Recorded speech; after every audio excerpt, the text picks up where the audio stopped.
అన్నం పెట్టిన అక్కకు ఇచ్చిన చల్లని మాటకు ఆయురార్పణం చేసినావుగా.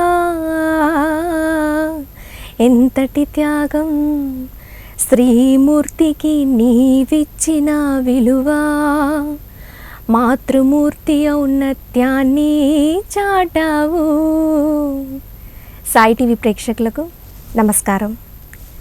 సాయి టీవీని ఆరాధిస్తున్న మహిళా భక్తులందరికీ మహిళా దినోత్సవ శుభాకాంక్షలు. అన్నం పెట్టిన అక్కకు ఇచ్చిన చల్లని మాటకు ఆయురార్పణం చేసినావుగా. ఎంతటి త్యాగమది త్రిమూర్తికి నీవిచ్చిన విలువ.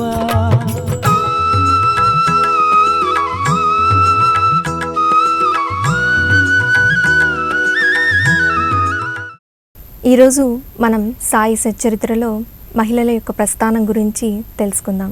మనతో పాటు ఈ విషయం గురించి తెలియజేయడానికి అనిల్ కుమార్ గారు ఉన్నారు. సాయిరామ్ సార్, ఈరోజు మహిళా దినోత్సవం. సాయి సచ్చరిత్రలో మహిళల ప్రస్థానం గురించి ఈరోజు మాకు చెప్తారా సార్? తప్పకుండా అమ్మ.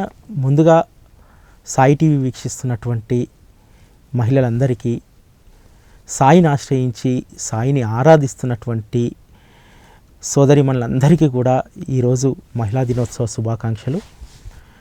ముఖ్యంగా అంతర్జాతీయ మహిళా సమాజంలో ఒక నానుడు ఉంటుందమ్మా. ఏంటంటే కొన్ని వందల సంవత్సరాలుగా మహిళా దినోత్సవాన్ని మహిళలు జరుపుకుంటున్నారు. చాలా సందర్భాల్లో అంతర్జాతీయ వేదికలపైన మహిళా ఉద్యమానికి సంబంధించినటువంటి సమావేశాల్లో ఒక మాట మాట్లాడేవాళ్ళు. ఏంటంటే మహిళా దినోత్సవం అనేది మహిళలు ఒక వేదిక ఏర్పాటు చేసుకొని వాళ్ళ హక్కుల కోసం, వాళ్ళ యొక్క ఇంపార్టెన్స్ సంబంధించి కానీ, వాళ్ళ యొక్క ప్రాధాన్యతకు సంబంధించి కానీ కేవలం మహిళలే మాట్లాడుకుంటే అది నిజమైనటువంటి మహిళా దినోత్సవం కాదు అనేది చాలా సందర్భాల్లో అంతర్జాతీయ మహిళా వేదికల మీద వచ్చినటువంటి అభిప్రాయం. దీన్ని నేను చాలా సంవత్సరాలుగా గమనిస్తున్నాను. అయితే అక్కడ అంతర్జాతీయ మహిళా సమాజంలో చెప్పేది ఏంటంటే, ఎప్పుడైతే మహిళా దినోత్సవం రోజు ఆడవాళ్ళ హక్కులపైన, ఆడవాళ్ళ యొక్క గొప్పతనం పైన మగవాళ్ళు మాట్లాడినప్పుడు అది నిజమైనటువంటి మహిళా దినోత్సవం అని చెప్పి చాలా సందర్భాల్లో ఉమెన్ యాక్టివిస్టులు చాలా సందర్భాల్లో చెప్పడం జరిగింది. అందుకనే ఎందుకో బాబా మార్గంలో మనం ఉన్నాం కాబట్టి మహిళా భక్తుల యొక్క ప్రస్థానాన్ని, సాయి సచ్చరితలో, సాయి సాహిత్యంలో మహిళల యొక్క విశిష్టతను నేను మాట్లాడితే బాగుంటుందని చెప్పి ఎందుకో చాలా రోజులుగా అనిపించింది. నిజంగా ఇది బాబా సంకల్పమే అనుకోవాలి. ఎందుకంటే అమ్మా, బాబా మార్గంలో, బాబా చరిత్రలో మహిళల ప్రస్థానం అనేది చాలా పెద్ద విషయం, చాలా పెద్ద సబ్జెక్టు కూడా. నిజంగా చెప్పాలంటే ఈరోజు మనం అందరం చదువుకునే సచ్చరితను మీరు ఎప్పుడైనా గమనించారా? సచ్చరిత ఎక్కడ ప్రారంభమవుతుంది? మొదటి అధ్యాయం ఎక్కడ ప్రారంభమవుతుంది? గోధుమలు విసిరే కథ. గోధుమలు విసిరే కథ కదా. బాబా సచ్చరిత ప్రారంభమే ఆడవాళ్ళతో స్టార్ట్ అయింది. బాబా షిరిడీలో కలరా వస్తే ఉదయాన్నే ముఖ ప్రక్షాళన చేసుకొని ఇసిర్రాయి ముందేసుకొని గోధుమలను విసరడానికి ప్రయత్నం చేస్తుంటాడు. ఊళ్ళో కొన్ని వందల మంది మగవాళ్ళు ఉంటారు. అయ్యో బాబా కష్టపడిపోతుండు, పిండెందుకు విసురుతున్నాడు అని ఎవరు వెళ్ళి సహాయం చేయలేదు. ఎవరు వచ్చారు బాబా పిండి విసురుతుంటే? మహిళలు వచ్చారు. అసలు బాబా జీవిత చరిత్ర, మనం పారాయణం చేసేటువంటి జీవిత చరిత్ర ప్రారంభమైందే మహిళల చేత. ఫస్ట్ పాత్రలే మహిళలు దాంట్లో. అంటే ఏ విధంగా అంటే దాంట్లో కూడా చూడు ఎంత అద్భుతంగా ఉంటుందంటే, మొదటి అధ్యాయంలో మహిళలతోటి ఏ విధంగా సచ్చరిత ప్రారంభమైంది అనేది వస్తారు. పాపం బాబా కష్టపడిపోతున్నాడే సరే అని చెప్పి బాబాని పక్కకు కూర్చోబెట్టి ఆ తల్లులు ఆ విసురురాయిలో గోధుమలు వేసి విసురుతారు. విసిరిన తర్వాత వాళ్ళు ఆ పిండిని తీసుకెళ్తుంటే బాబా ఆ రోజు తల్లులకు ఎంత మంచి నీతి చెప్పాడు. తేరగా వచ్చినటువంటి సొమ్మును మనం తీసుకెళ్ళకూడదు, ఇది లోక కళ్యాణం కోసం విసిరినటువంటి పిండి, ఇది కలరా జాడ్యాన్ని తరమడానికి. కాబట్టి తల్లులారా మీరు వెళ్ళి ఊరి పొలిమారల్లో దాన్ని చల్లిరండి అంటాడు. అంటే ఇక్కడ రెండు, బాబా యొక్క జీవిత చరిత్ర ప్రారంభమైంది మహిళల ప్రస్థానం నుంచి. నెంబర్ 1. నెంబర్ 2, బాబా చేసినటువంటి ఉపదేశం. ముఖ్యంగా ఈరోజు కుటుంబం నడుస్తుందంటే, కుటుంబం ముందుకెళ్తుందంటే ఆడవాళ్ళ వల్ల. ఏం చెప్పాడు అక్కడ? ఫస్ట్ మనం లౌకికంగా మాట్లాడుకోవాలంటే ఉమెన్ ఎంపవర్ అయితే కుటుంబం అంతా ఎంపవర్ అవుతుందని చెప్పి మనం మాట్లాడుకుంటున్నాం. బాబా కూడా ఏం చెప్పాడు? నువ్వే కాదు నీ కుటుంబం మొత్తం కూడా ఎప్పుడు కూడా తేరగా వచ్చినటువంటి సొమ్ము కోసం ఆశపడకూడదని చెప్పాడు.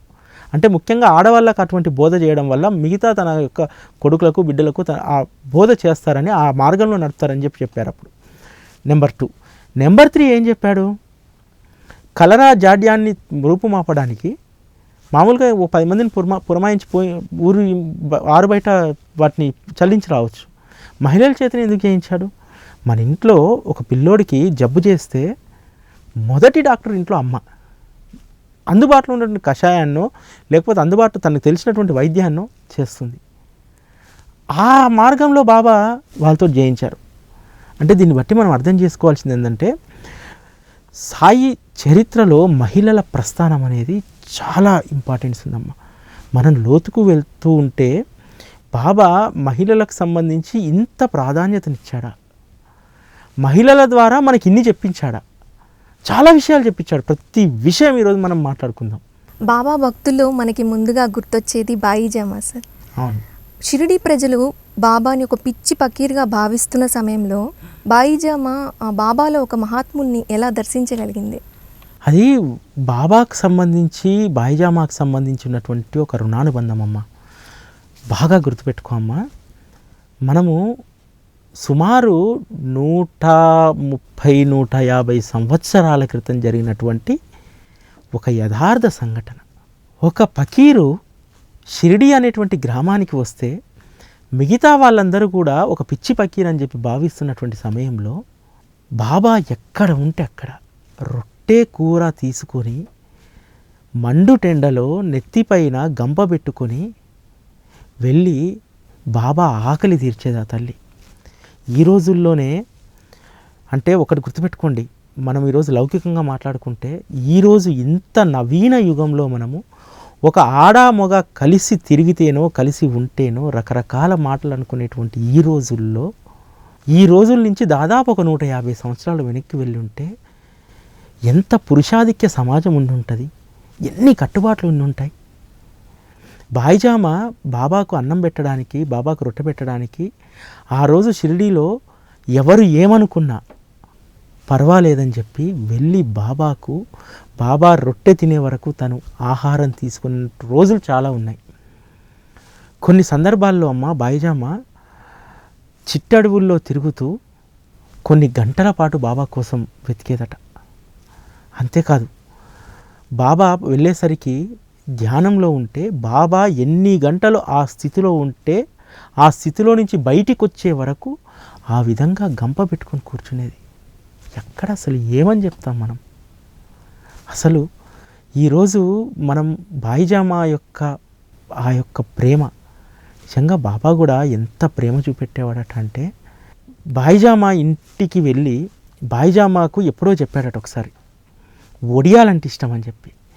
బాబా మసీదు నుంచి భిక్షకు బయలుదేరాడు అన్న విషయం తెలియగానే బాయిజామా ఇంట్లో వడియాలు రొట్టె పప్పు చేసి సిద్ధంగా ఎప్పుడు వస్తాడా నా తమ్ముడు అన్నటువంటి దాంతో చేసేదట. అయినా సరే బాబాను ఎన్నో సందర్భాల్లో అన్నా లోపలికి రా, లోపలికి వచ్చి కూర్చొని తిను అంటే ఎప్పుడు బాబా లోపలికి వెళ్ళేదటమ్మా. తను సొంత సోదరిగా బాయిజామాను భావించిన ఏ విధంగా అయితే తను ఒక భిక్షువుగా ఉన్నాడో అదే భిక్షువుగానే వరండాలో నిలబడి రొట్టె పప్పు కోసం గిన్నె పట్టేవాడు తప్ప ఇంట్లోకి వెళ్ళేవాడు కాదట. అంత గొప్ప ప్రేమ వాళ్ళిద్దరి మధ్యలో. అందుకనే మహాత్ముడని గుర్తించడం, భగవంతుడని గుర్తించడం అందరికీ సాధ్యం కాదు. ఆ రోజుల్లో ఒక బాయిజామా మాత్రమే గుర్తించింది కాబట్టి ఈరోజు బాబా చరిత్రలో మహిళా భక్తులందరిలో అగ్రగామిగా ఉంది. నిజంగా ఆ రోజు బాయిజామా కుటుంబానికి భర్త ఎంత సహకరించి ఉంటే ఆ విధంగా రొట్టెను కూరను నెత్తిలో పెట్టుకొని బుట్టలో పెట్టుకొని అడవుల్లో అన్వేషించగలిగింది బాబాను. ఈరోజు ఇప్పటికీ నేను చెప్తున్నానమ్మా, చాలా కుటుంబాల్లో ఇప్పటికీ ఆడవాళ్ళు బాబా గుడికి పోవాలంటే భర్తల అనుమతి తీసుకోవాల్సినటువంటి పరిస్థితి. ఇంకెక్కడికన్నా భగవంతుని కార్యానికి పోవాలంటే భర్త అనుమతి తీసుకోవాల్సిన పరిస్థితి. చాలా ఇళ్లల్లో భర్తలకు ఇష్టం లేకపోయినా ఇప్పటికీ బాబా దగ్గరికి వస్తున్నటువంటి వాళ్ళు చాలామంది ఉన్నారు. అంటే ఆ సమాజానికి ఈ సమాజానికి మనం బాబా మార్గంలో మనం చూసినట్టయితే నవీన యుగంలో మనకు చాలా మార్పులు వచ్చినప్పటికీ ఇంకా సమాజంలో ఆ మార్పుని అయినా సరే బాబా దగ్గరికి మహిళలందరూ పోగలుగుతున్నారు. నిజంగా బాయిజామా గొప్పతనము, ఆ రోజు బాయిజామా చేసినటువంటి సేవకు బాబా ఇచ్చినటువంటిది. ఎవరైతే తాత్యాన్ని తన మేనల్లుడిగా పిలిచేవాడో, అల్లుడు అని పిలిచేవాడో, ఆ అల్లుడి కోసం బాబానే దేహత్యాగం చేసినటువంటి, అది అక్కకి ఇచ్చినటువంటి ఒక మాట. అందుకనే సాయి టీవీ కాన్సెప్ట్ సాంగ్ రాయాల్సి వచ్చినప్పుడు బాయిజామాకు సంబంధించినటువంటి దాన్ని తీసుకొని ముందు నువ్వు పాడినటువంటి ఏదైతే ఇంట్రడక్షన్ పాట ఉందో ఆ పాట రాస్తూ దానికి మళ్ళీ కొనసాగింపుగా 2 పదాలు రాయాల్సి వచ్చింది. ఎందుకంటే మనం ముందు చెప్పుకున్నట్టు ఆ రోజుల్లో 150 సంవత్సరాల క్రితమే అంత పితృస్వామ్య వ్యవస్థ, పురుషాహంకార వ్యవస్థ ఉన్నటువంటి రోజుల్లోనే బాబా ఆ విధంగా స్త్రీలను అంత బాగా కాపాడినంటే ఈరోజు మన దగ్గర ఈ నాగరిక సమాజంలో మనం ఉన్నప్పటికీ మహిళలపైన ఇంకా రకరకాల అకృత్యాలు జరుగుతున్నాయి, దారుణాలు జరుగుతున్నాయి. ఈ దారుణాలను ఆపడానికి బాబా నువ్వు మళ్ళీ రావాలి. ఏ రూపంలో రావాలయ్యా అంటే ఆ రోజు నిజంగా నేను వేడుకున్నా, ఏ రూపంలో నువ్వు రావాలయ్యా అంటే సాయి టీవీ అనేటువంటి రూపంలో రావాలి. ఇది చూసైనా కొంతమంది మారితే నువ్వు ఆ రోజు ఏ విధంగా అయితే బాయిజాబాని, లక్ష్మీబాయి షిండేను, మిగతా చంద్రాబాయి బోర్కర్ను ఏ విధంగా అయితే నువ్వు కాపాడావో, ఏ విధంగా అయితే ఎల్లప్పుడూ నేను మీతోటే ఉంటాను, మీరు నా బిడ్డలు అని చెప్పి నువ్వు కాపాడావో, ఆ విధంగా సాయి టీవీ అనేటువంటి సాధనం ఆ విధంగా కాపు కాచేలాగా ఉండాలి. కొంతలో కొంత మార్పునే తీసుకురావాలి సమాజంలో అన్నటువంటి దాంతో ఆ రోజు ఆ పాట రాయడం జరిగింది.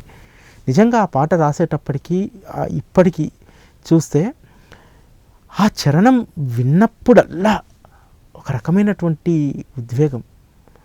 ఆ పాట కూడా బాబా అలా రాయించుకున్నాడు, పాడించుకున్నాడు. ఇప్పటికీ ఆ 4 లైన్లు పాడితే ఖచ్చితంగా ఎక్కడికి ఏది అన్నం పెట్టిన అక్కకు స్టార్ట్ అయిన తర్వాత నువ్వు స్త్రీమూర్తికి ఇచ్చినటువంటి విలువ మాతృమూర్తి ఔన్నత్యాన్ని చాటింది.